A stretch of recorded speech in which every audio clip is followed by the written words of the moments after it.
and welcome back to the Goal Line Stand. I'm Brooks White, and I'm joined by my good friend and co-host, Nick Wold.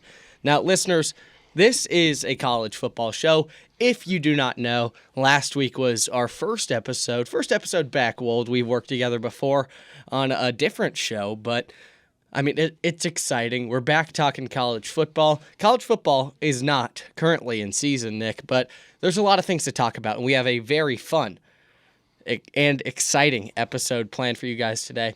And today's big question is, if you were college football's commissioner, what would you change and what would you do differently? Nick, how are you doing?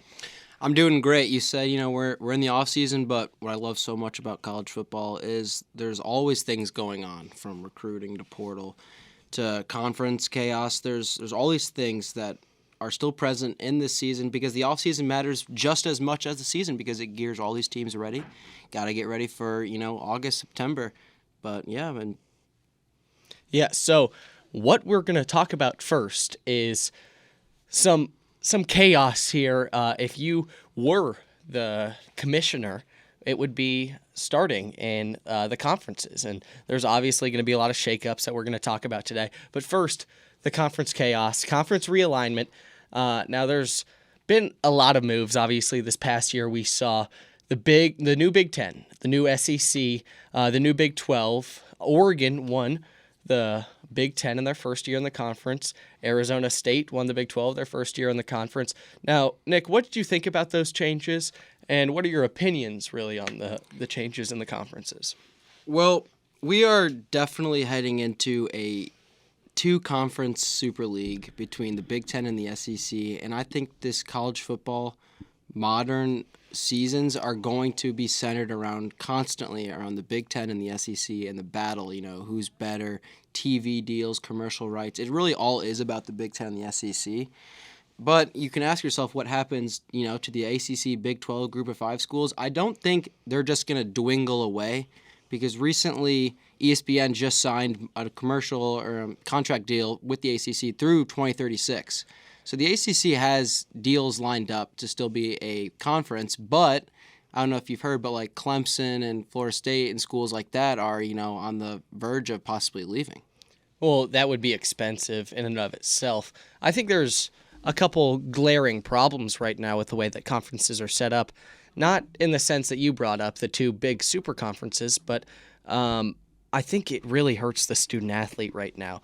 Currently, there are athletes on the West Coast who are playing in the Big Ten in Oregon, UCLA, Washington, and UCLA, or in USC rather, sorry. And you see the amount of miles that they're traveling, the amount of time that they're spending on the road. It pays a toll on the student athletes and the overall program. So, I think there are problems with that in the way that these schedules are set up by the conferences. I think that's something that really needs to be held at a central power. I think scheduling is a big thing. It's something that we're going to talk about later.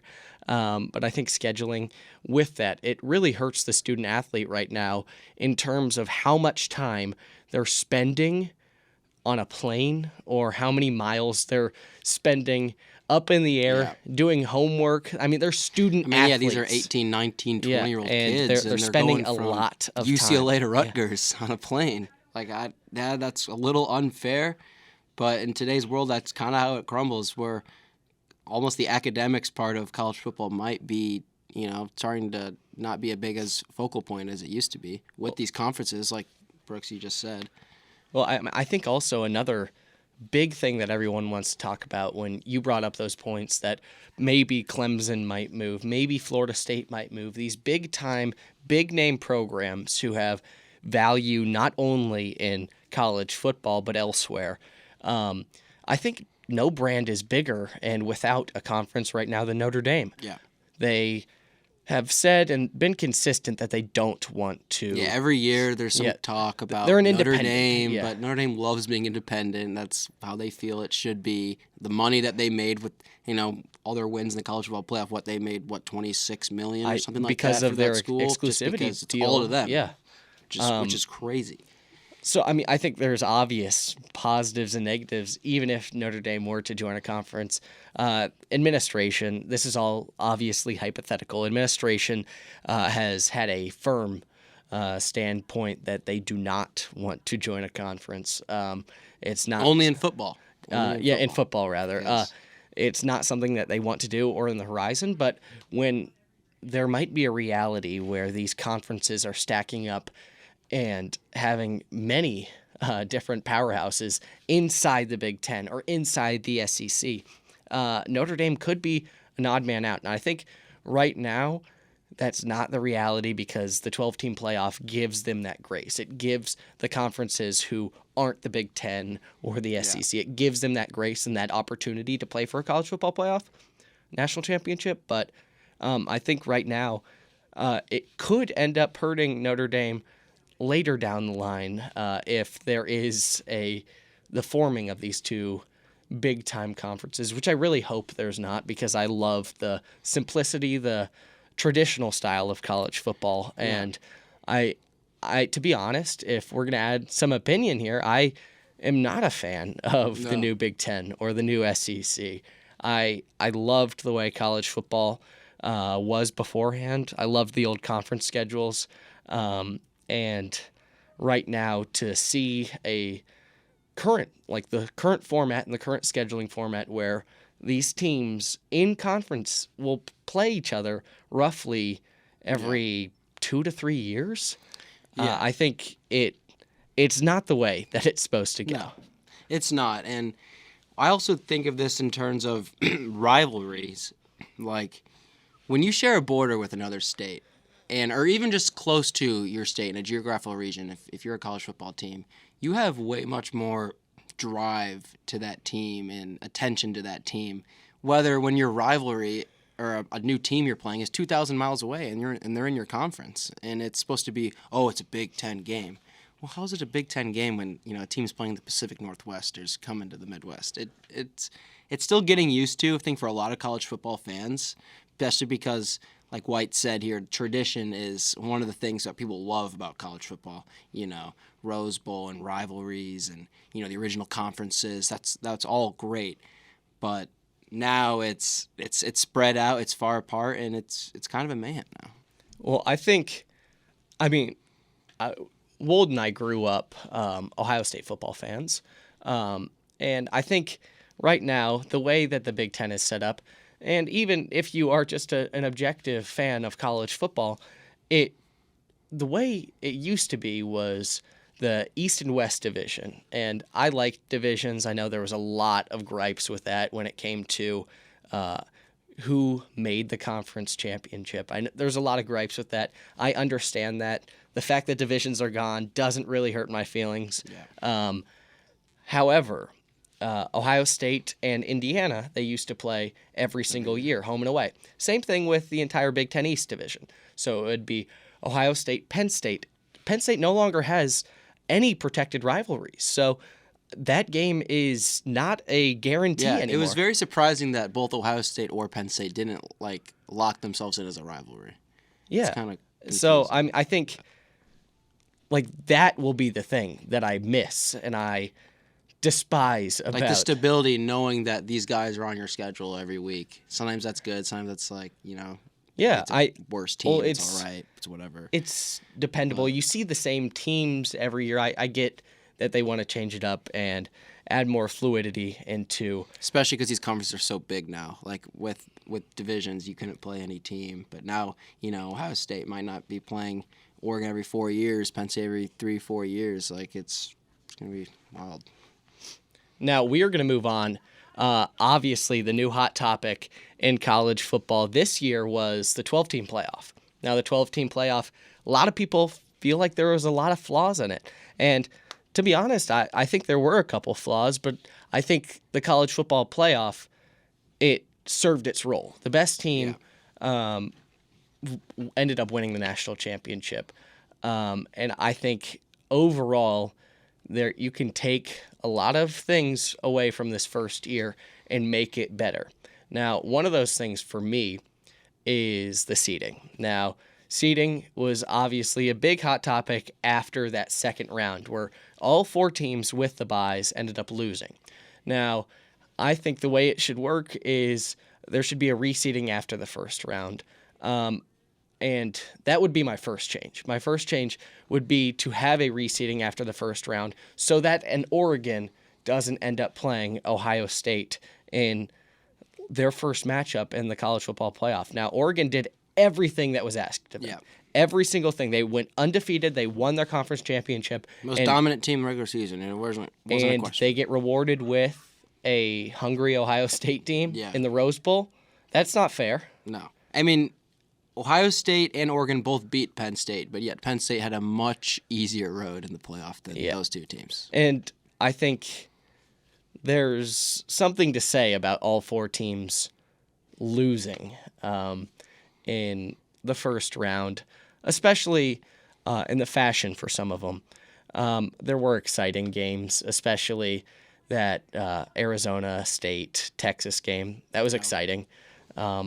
The Penn State Boise State game, it had its moments, but Penn it was State Boise State, Penn State SMU was really just going to be Penn State the whole way. I mean, there's no other ways those two teams can compete. But the way that it can be fixed is with reseeding, so that one team doesn't just you see the bracket and you're like, that's not just the set bracket for the whole playoff. And I mean, I looked on Selection Sunday.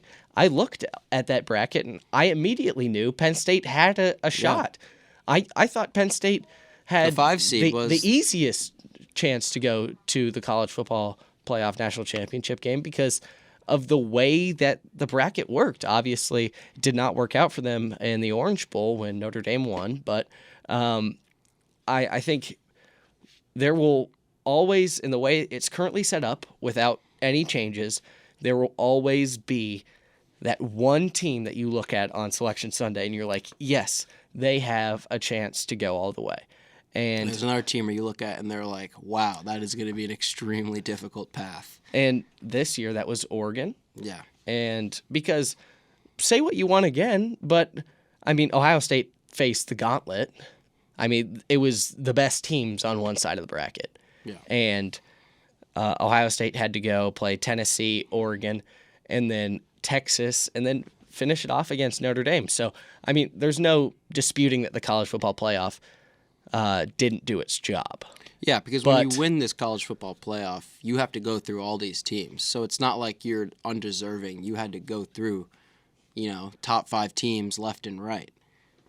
Yeah, so Nick, what would be your biggest change? So my biggest change would be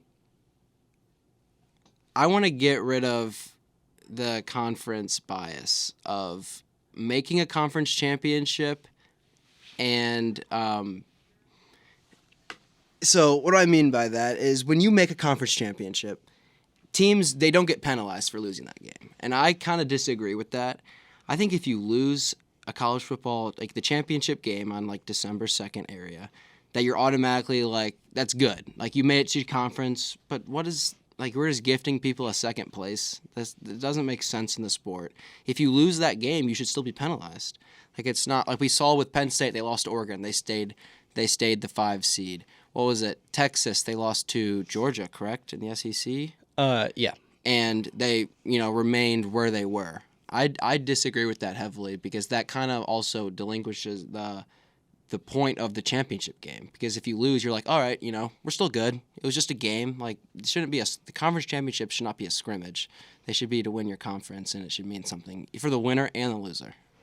Now, I think I see both sides to this because I don't know if a team should get penalized, meaning they drop out of the 12-team playoff, depending on where they are. Depends where the record was. However, in Penn State scenario, I do agree with you because Penn State, at the end of the season, if you're going to look at it from a zoomed-out perspective, at the end of the regular season, rather, after the conference championship game, they had 2 losses, the same as Ohio State.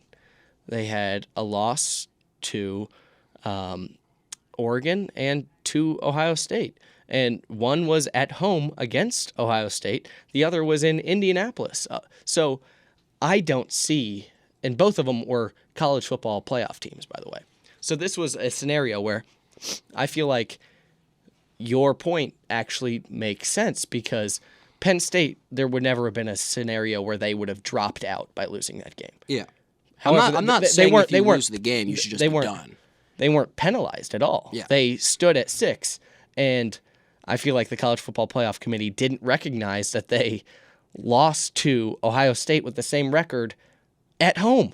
Yeah. So, I mean, my thing is, are these head-to-head wins starting to go away? Like, what's the I will head-to-heads? always view head-to-heads as my number one. Yeah. I know there's a lot of people who say recency, strength of schedule. I think it's a 1A, 1B thing for me. Or when a team shares a similar opponent, how you beat them, that's kind of viewed as a big thing. But head-to-head is the most important. Head-to-head will always be the most important thing to me, and I don't feel like it's valued very much anymore.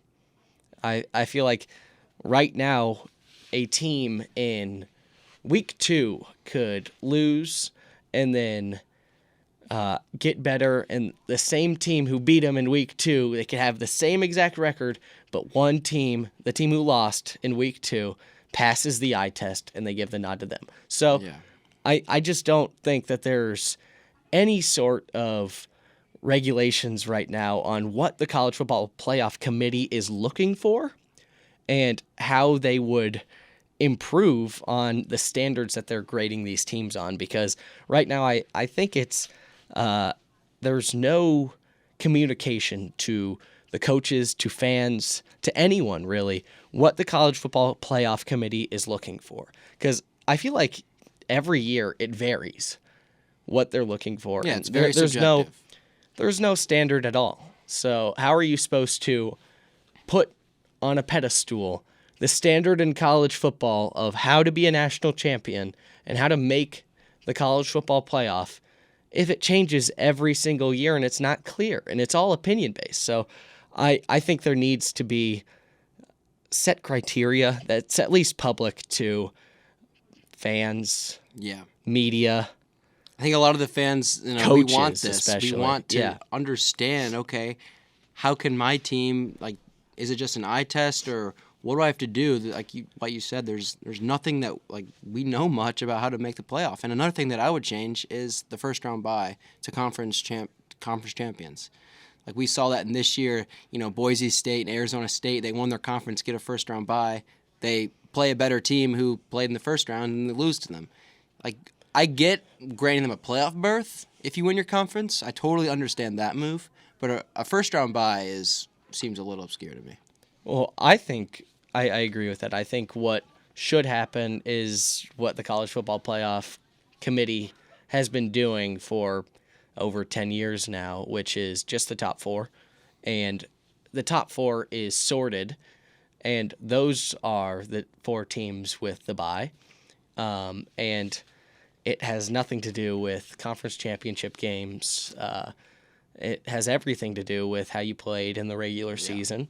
And it would just be like if this were in 2019 or 2022, not in the 12-team playoff, just the 4-team playoff, that type of grading for the first 4 byes.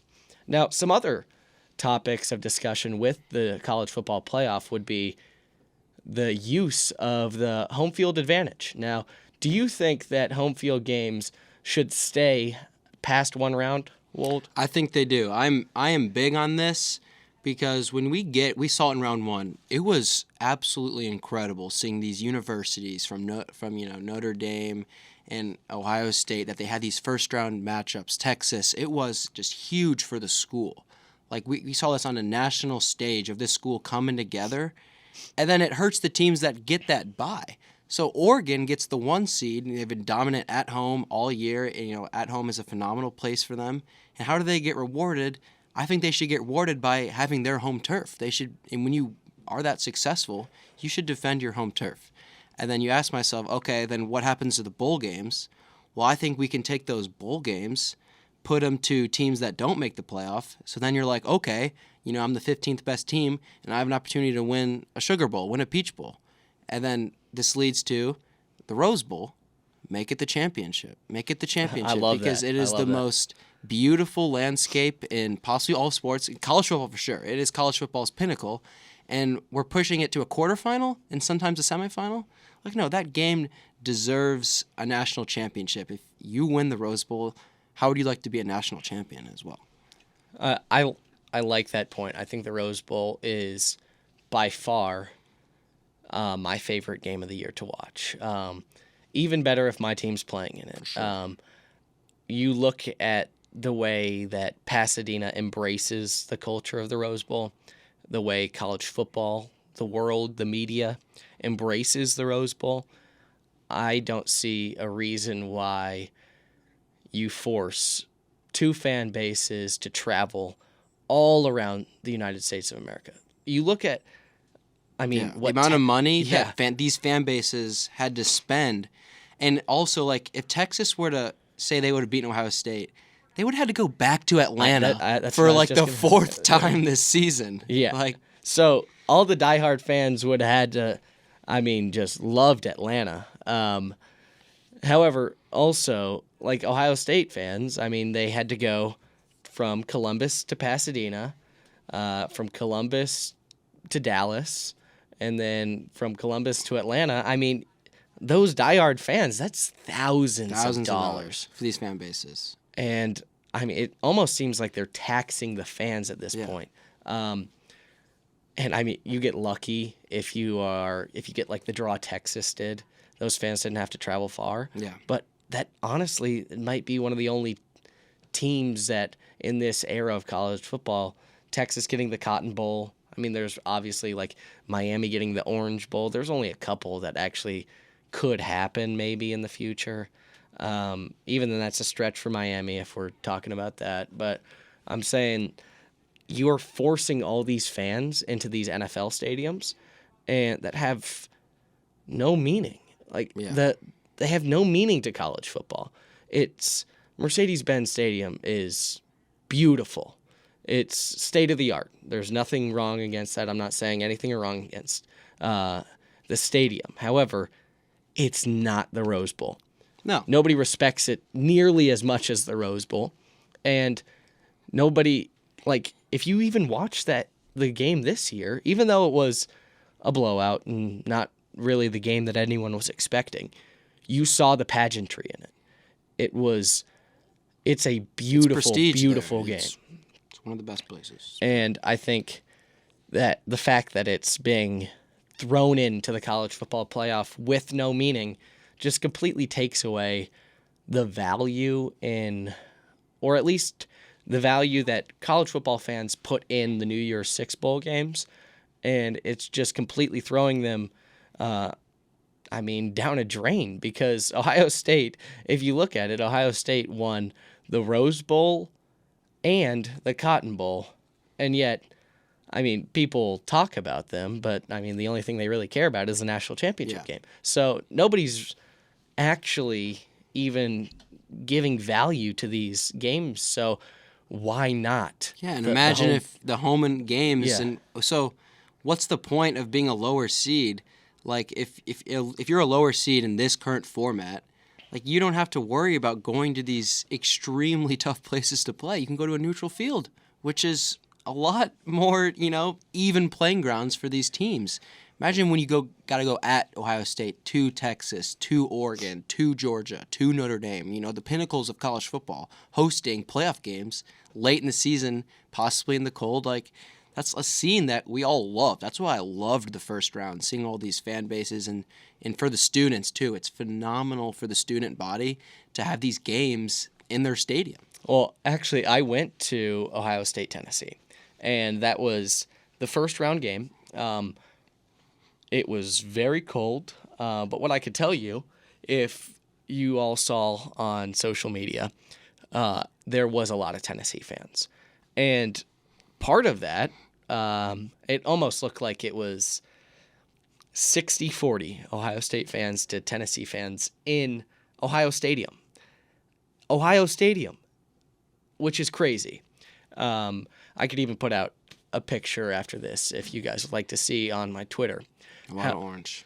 There was a lot of orange. However, that environment was something like I've never seen anything like that. And we've never seen these games, in late December, early January hosting games. Like that would be there. You get phenomenal. to a point where not only was Tennessee going north, they were going north into like a tundra. It was super cold. I could not even feel my feet. And then you go and you play against these loud fans. There was obviously a lot of anticipation surrounding Ohio State and how they would show up and run out of the tunnel. But you get that home field environment that's an advantage for these higher seeded teams.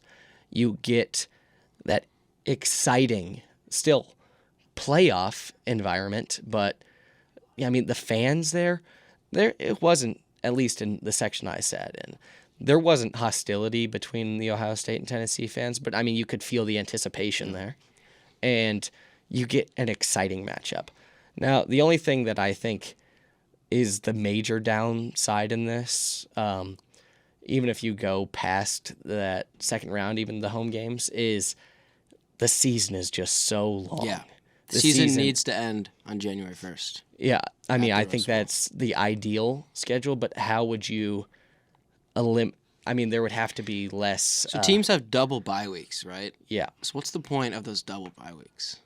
You think we should just go to one bye week? That's what the NFL has. I mean, if we're playing 16, 17 games, do we need 2 bye weeks for these student athletes? Or because that also creates another week of the season. Week 0, what's the point of week 0? Why don't we just start on week 1? I mean, these are valid points that I obviously don't have answers to. But I think the major glaring issues with the fact that we are in an environment that I guess the college football season is practically from mid to late August until the end of January now. And that is a long and treacherous season. And just like you said with traveling now, with conferences, these students are traveling thousands of miles for months. They're student athletes first, regardless of what you as a public want to think about the fact that they're all making a lot of money in NIL. These are student athletes first. They are students who go to respective universities. So still a lot of travel on these kids. And it seems unfair at some times, especially because the transfer portal hasn't changed any. The border in the window, rather, is still the same thing. It's open during the college football playoff. You saw guys like Bo Pribula, who's now the starting quarterback at Missouri.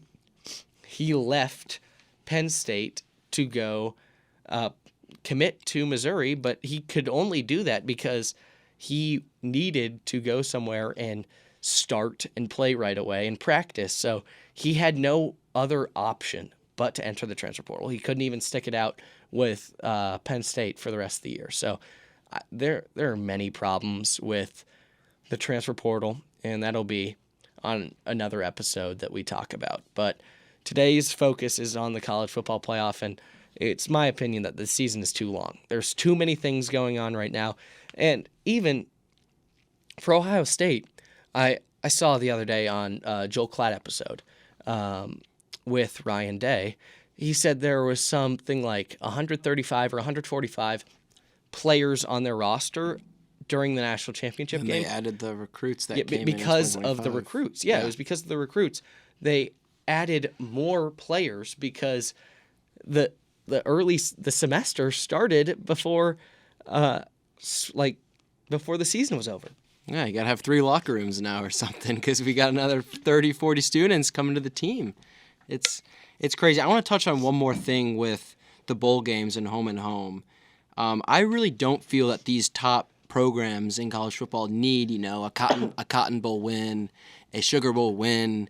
I think it would be much more important for schools. Like, how would you like, if you're a fan of, say, Kansas or Boston College or, random teams from across the country, how would you like an opportunity to have a solid season and have a chance to play for one of those bowl games? I think that would do much more for the smaller schools than to the bigger top schools in the country. I agree.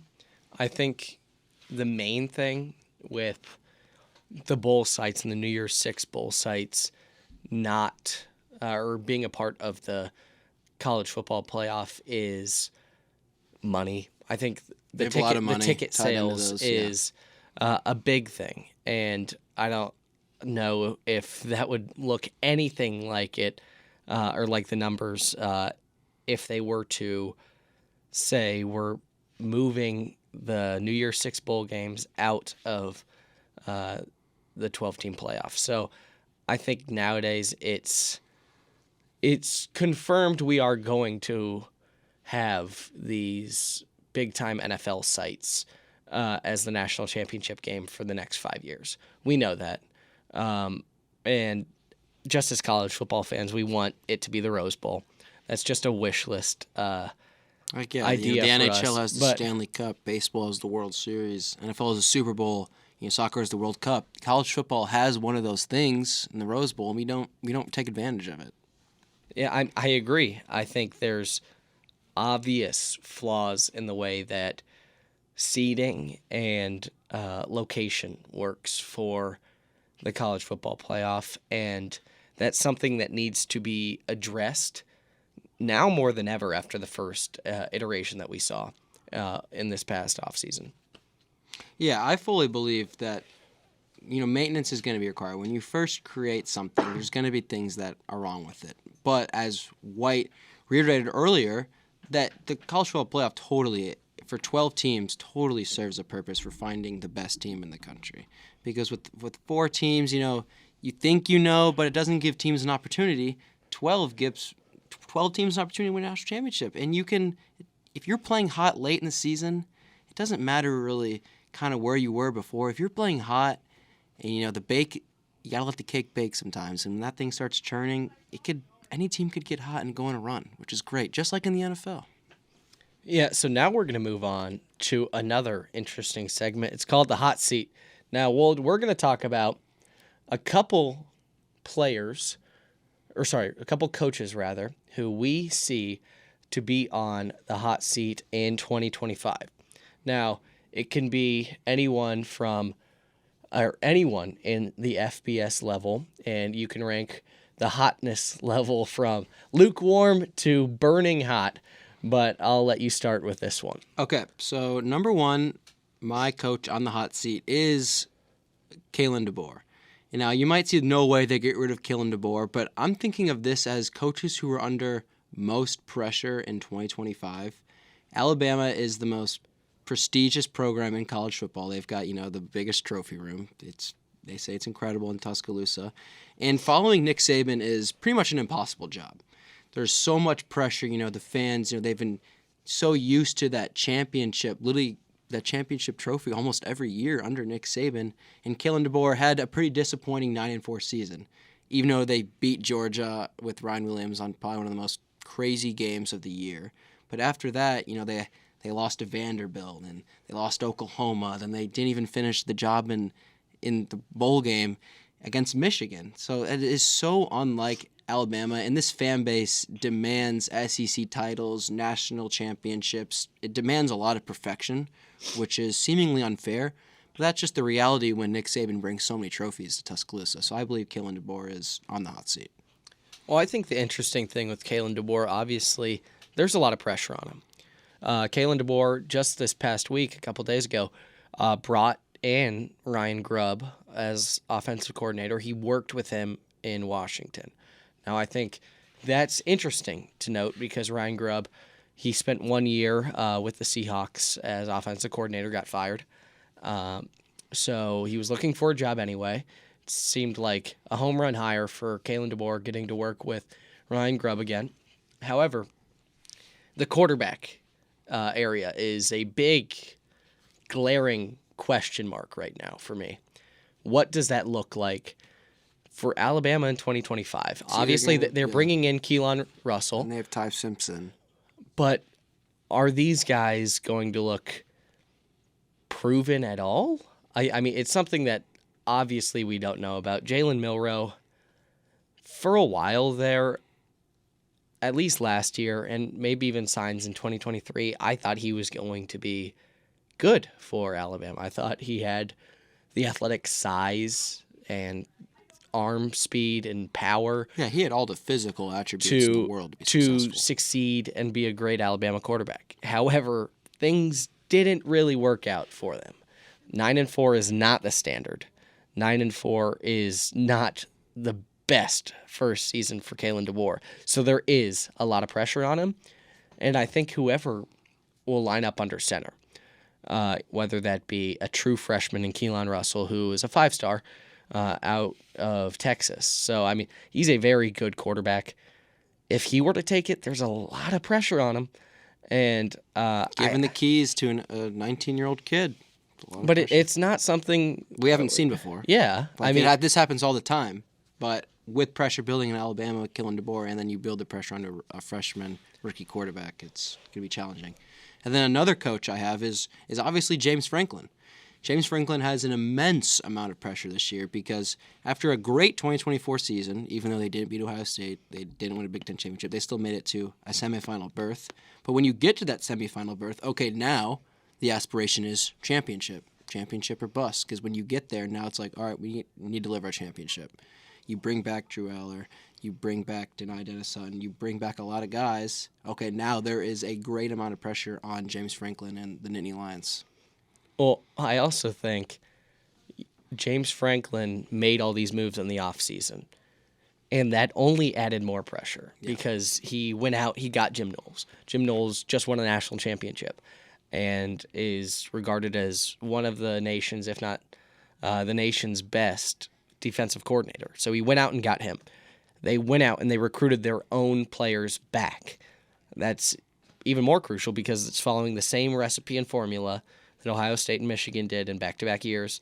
And obviously, Michigan won the national championship in 2023, and Ohio State won it this past year. So, and then they brought back guys, obviously, like you said, Denai Dennis-Sutton, Drew Aller, Nick Singleton, Katron Allen. I'm forgetting more, but they brought back a lot of guys. And with that comes pressure. They have Andy Kotelnicki in his second season as offensive coordinator, Jim Knowles in his first season as defensive coordinator. They have a favorable schedule. They play, obviously, there's two big games on their schedule. They host Oregon, and then they host Indiana, and they go to Columbus. Go to Ohio State on November 1st. And obviously, if you have a pulse and you are in Columbus, you want some sort of revenge on Jim Knowles. So that game will be high stakes regardless. And I think those are going to be the games that James Franklin needs to win for the first time in his career because he hasn't. If we're being blunt, James Franklin has not delivered against top 5 teams. He's beaten everyone he's supposed to beat, but not the big game. So this is the first year where James Franklin, he's always had talent, but the first year where I can pretty confidently say that James Franklin has enough talent. He has enough talent to win. And he's always had a good amount of talent on his rosters for the past, 5 No, yeah, seasons. I'm not saying that. I'm saying he has enough talent to. And this year especially, he has all the keys in the toolbox to win a championship. But it ultimately comes down to execution. And I think where my doubts with James Franklin come in are what he's done in the past. So it's now time for him to, I guess, lock in and get over the hump. Yeah, so this offseason and even the spring transfer portal period will also be a big time for everyone else so we can get a more collective look at what these rosters are going to look like as a whole because right now, obviously, the teams who made the college football playoff, with them being in season during the opening of the portal period, there wasn't as much shifting being done there. But the spring portal period, I think there will be more meaningful prospects in the portal, and that might be where Penn State could get better. Now, a guy on my hot seat ranking is Lincoln Riley. Lincoln Riley, I feel like he has consistently underperformed at USC. He's had some guys on his roster, but the problem with Lincoln Riley at USC still seems like it's the same problem you had at Oklahoma. Lincoln Riley is one of the best offensive minds in all of college football. There is no defense, absolutely none. And he's hired coordinator after coordinator after coordinator. A couple bad coordinators, might I add. Alex Grinch, bad hire. But he's hired these guys, and his offense has performed, but his defense hasn't.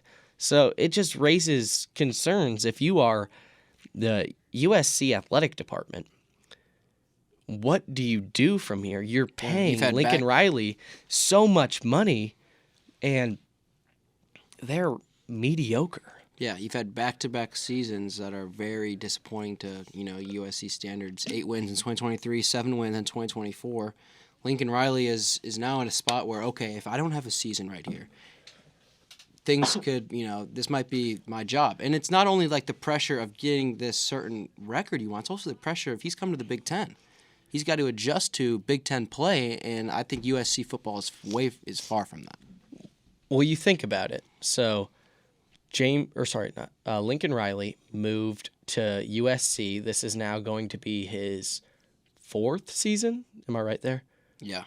So in his first season, with the transfers of Caleb Williams and a couple guys that he brought with him from Oklahoma, that team was very good. They went to the Pac-12 championship. They lost to Tulane in the Cotton Bowl.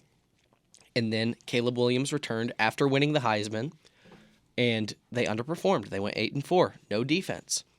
And then in the Holiday Bowl, Miller Moss absolutely kills it. He performs, and everyone's like, going into the offseason, USC could be a team to beat. USC with Miller Moss going into this past season. Yeah. And they're like, Miller Moss, he is the guy. Miller Moss, by the way, is now at Louisville. So he wasn't the guy, but and they had Malachi Nelson, 5-star quarterback. Who and also goes to Boise State, and then he transferred again, I believe. Yep. Correct? Yeah, Malachi Nelson is another one of those 5-star prospects who just fell through the cracks. Sad story. Hopefully he finds his footing, I believe, at UTEP. I think that's where he ended up. However, with Lincoln Riley, when you accept that job and then you transfer in a couple players, especially like Caleb Williams, and Caleb Williams is, he was one of the best quarterbacks I've seen play in college football in the past 10 years. Just the way he was able to evade pressure was it was a trait that I don't think I've seen. And manage an offense way outside the pocket. Very many quarterbacks, I don't think I've seen that happen. So what they were able to do offensively, bar none, incredible. Couple of the guys, remember Jordan Addison to Caleb Williams, that connection, after Jordan Addison transferred away from Pitt. So, there are obviously a couple guys who are just doing, they were good for USC. And I think now more than ever, Lincoln Riley needs results on the defense so he can, keep his job at this point, because USC, they have a national championship standard.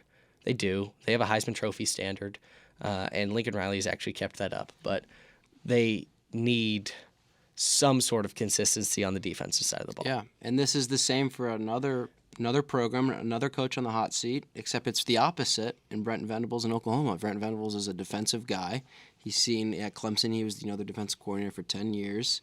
And he goes to Oklahoma, and last year they had a 6-7 season. So Venables in 3 years is 22-17, so a slightly above average, middle of the road. But Brent Venables has yet to build a consistent offense, and he is another coach heading into next year. It's like, okay, if we can't figure this situation out, we might look in another direction. Yeah, I think obviously that quarterback room had a lot of problems this past and they were really injured last year. Their top 3 wide receivers all went down to injury, quarterback issues. Oklahoma was just not built last year, like health-wise, to be successful. Yeah, I think overall what I think there was many problems with Oklahoma's offense.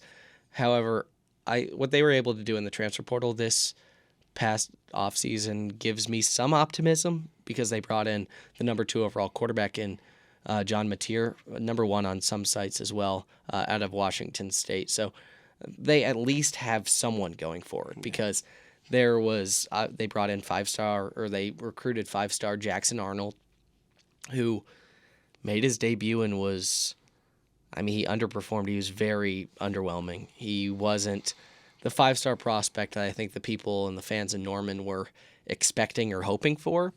And Michael Hawkins Jr., obviously, his offense kind of just thrown in there, and they were like, okay, Hawkins, we don't really want you to throw the ball, but try and run it 20 times a game, and let's try and get a few yards. That was pretty much what I saw from Oklahoma's offense last year. It was a mess. So now Oklahoma needs to do something with John Mateer, or else, Brent Venables. And this is another championship program, one of the most successful of college football, similar to USC. Yeah, so Oklahoma has that very same standard where they expect success. And I think for Brent Venables and that coaching staff, their move into the SEC makes that hard because their team isn't necessarily set up or conditioned to be playing that tough SEC schedule. And I believe they have the toughest schedule going into next year as well. I know they play Michigan, but they play about 6 or 7 ranked SEC opponents next year. Yeah, because the SEC schedule is flipped. Yeah. So, they're going to have to go on the road to Tuscaloosa. I just remember that one because Oklahoma beat Alabama pretty convincingly, 24-3, in Norman. So the SEC schedule, if you do not know, from the 2024 season is flipped into the 2025 season. So meaning if you were playing LSU at home this year, you're going to be playing on the road at LSU next year. So hard season to operate for Oklahoma and navigate, and I think that's why I would say Brent Venables is a guy on the hot seat and a good one to say. And then finally, we're going to talk about Luke Fickell.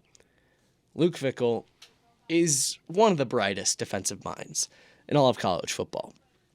And I say that because he's backed it up. And he's also a great head coach. He might be too in over his head.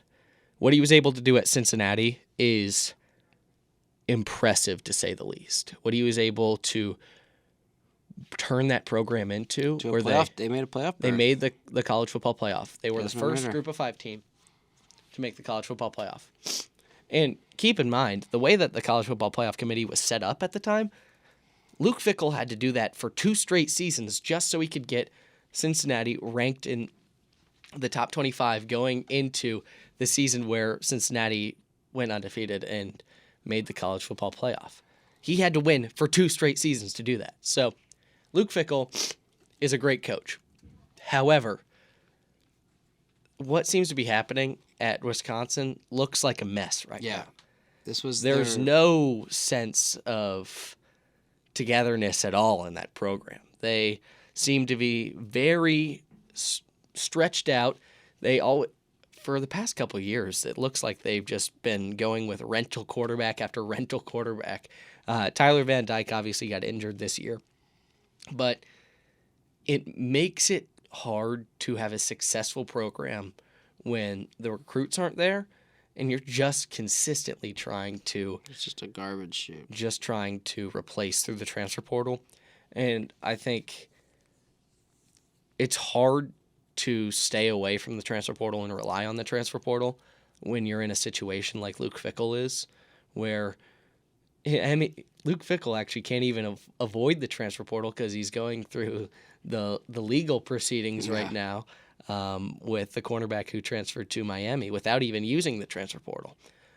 So obviously Yeah, Wisconsin has not They been lost kind. their 22-year bowl streak this year. You know, they had a 7-6 campaign 2023. Then they went 5-7 this year, losing their last 5 games of the season, and they snapped their 22-year bowl streak. Luke Fickell, hot seat. Yeah, I think Luke Fickell, what he needs to do this year is find a sense of consistency. Needs to find an identity. But what we saw in conference play from Wisconsin, I mean, they would keep it close. They didn't finish. Took Oregon to the wire. Yeah, they didn't finish like any games on a high note. They were pretty inconsistent in almost every single category, but especially in the fourth quarter in most games. And that's not something that you can have at a program like Wisconsin. Because remember, the Wisconsin that we grew up with was making the Big Ten championship Yeah, at 10 least win seasons, 9 win, 11 win once seasons. every other year. Yeah, Like, they were a premier Big Ten program. and they made the Rose Bowl Yeah, 3 times in the past 12 years, I Yeah. believe. that's true. And they've had running backs like Melvin Gordon, Jonathan Taylor, Monty Ball, all in the past 12 years.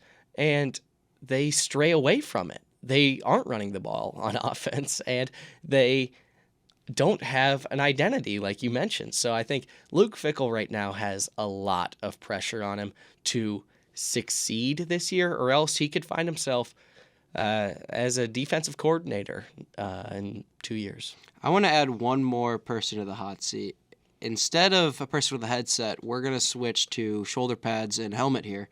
And this is a player in college football that we just really can't talk about. We can't avoid his name. Arch Manning at Texas is, I'm not saying he's the hot seat. I'm just saying in terms of pressure for this quarterback, he is probably the most, like, in these recent decade, he is the most, like, Trevor Lawrence, like, looking forward to this quarterback play. Like, Hyped. Hyped. That's the word. Thank you. We cannot wait to see Arch Manning play. In the 2024 season, Name value. he played great. And a lot of times, yeah, it's the name that he wears on his jersey. You know, his uncle is Eli and Peyton Manning, two of the greatest quarterbacks in NFL history. Yeah, he is now stepping up to the plate, and this is going to be his junior season, correct? He's at 2 years under Ewers. I believe This is so, yeah. junior season. He's waited. He's sat his time. That just builds more to this constant hype that he has. Like, oh, I just cannot wait until we get Arch Manning under center. And in 2 games he showed up this year, he totaled 13 touchdowns.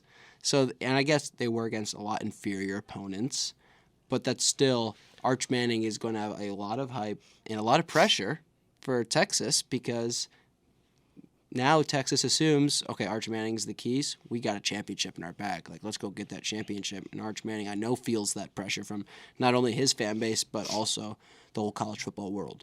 I think the best thing about Arch Manning, because I've watched Arch Manning play, and I think the most underrated part about Arch Manning, rather, is his wheels.